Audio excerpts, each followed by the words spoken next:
রাতের দোহা।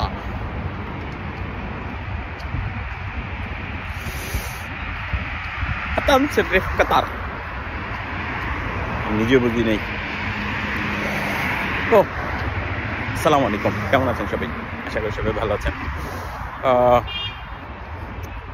বাংলাদেশের রাজনীতির অবস্থা টালমাটাল। রাজনৈতিক অনৈক্য, মারাত্মক রকমের অনৈক্য তৈরি হয়েছে।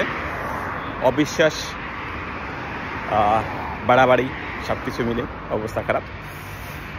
বিদেশে অবস্থান করে দেশের জন্য মায়া লাগে, দিল কাঁদে। দেশকে অনেক ভালোবাসি হয়তো এই জন্য।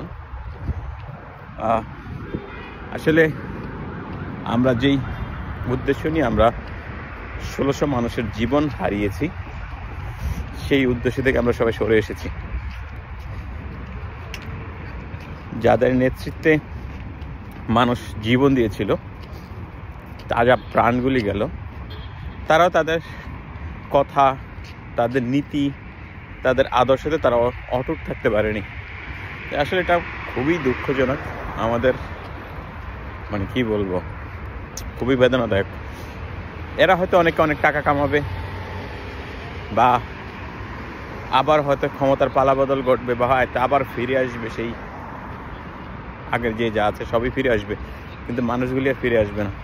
তারা যেই উদ্দেশ্যে, যেই দাবি নিয়ে বা যেই ইচ্ছা নিয়ে তারা তাদের জীবনটা বিলিয়ে দিয়েছিল, সেই রক্তের সাথে মানুষগুলো বেইমানি করতেছে।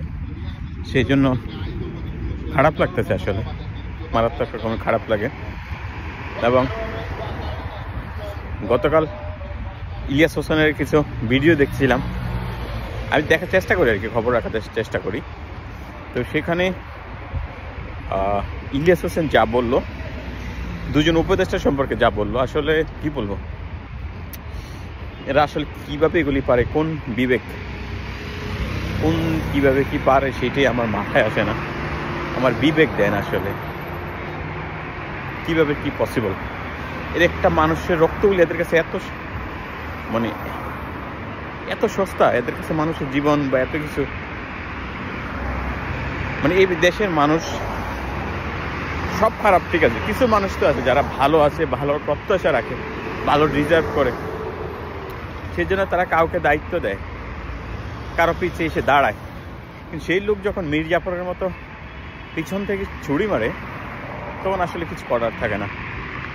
এই মানুষগুলির জন্য মায়া লাগে। তো এই মানুষগুলির লাস্ট একটা মুক্তির উপায়,